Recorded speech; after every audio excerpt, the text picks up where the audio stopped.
Hey guys, many years I took up boxing and Muay Thai as a way to get into shape. And I've been fortunate enough to have been trained by many excellent coaches and even a heavyweight world champion that took on Wladimir Klitschko and he won. There was a lot that went into the training from these masters and my teammates as well. However, I didn't realize how all this training was teaching me three critical lessons that I still use in my daily real estate business. My teams and I would train from 1 to 2 hours every day, every weekday, and some Saturdays as well. Our team would learn striking and blocking techniques. We would also do heavy cardio to build stamina.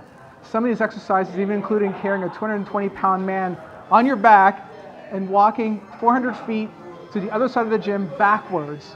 So drills like this was in preparation for us as fighters to take on an actual matchup with other teams in New York City.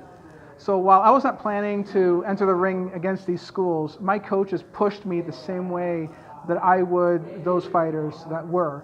We sparred and we fought every week. Sometimes we had broken teeth and black eyes and bloodshed. And despite the bruises, all these people were in top condition, ready to take on even the toughest fighters from anyone in New York. Being around them and keeping that positive mindset and training hard was a great experience. So this is where I learned my three life lessons from fighters. So the first, number one, find others where you want to be and copy them. So Warren Buffett says the best way to learn from others is by making mistakes, but they don't have to be your own. So instead, seek out others and masters at their craft and learn from them. Early in the real estate game, I got my start in the single family space, and my mentor was this amazing lady that had been selling real estate for over 30 years. I worked day in, day out, targeting deals, running numbers, and walking properties so I can build that large portfolio that she had built. And since then, I learned from others in the multifamily space, attending seminars and live events to stay sharp. You network with others and team up with others to work to take down deals. That's how we win. It's very similar to fighting, where you're continually upping your skills to last longer in the ring and learn the techniques that make you a better fighter. There were some days that were harder than others, but your teammates pushed you to keep going.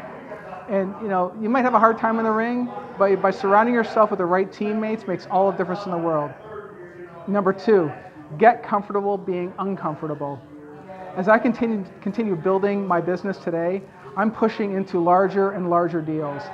I'm having to create new relationships with some great people that have helped me scale and grow, and I'm doing the same thing for them.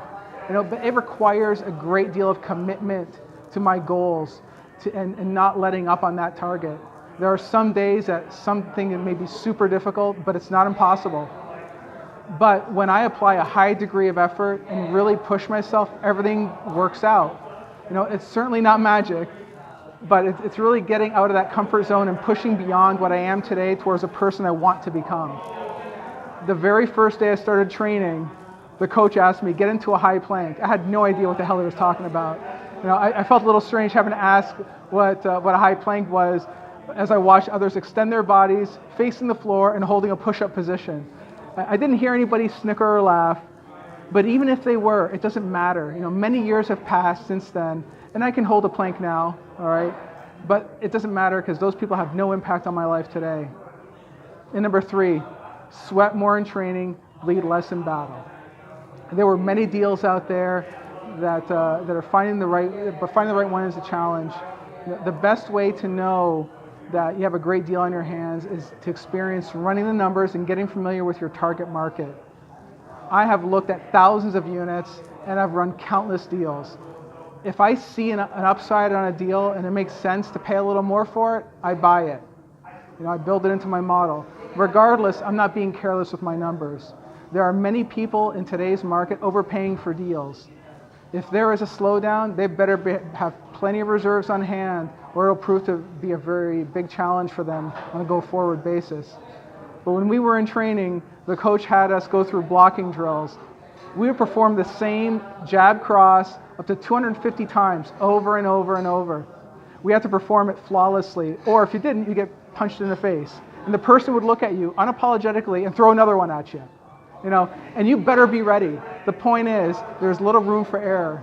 Sure, you can recover from it, but you better have the basics of blocking down. So what lessons have you learned out there? Leave a comment, let me know, okay? I'd love to hear from you. And if this video had any value in your life, please go ahead and forward it. Would appreciate it.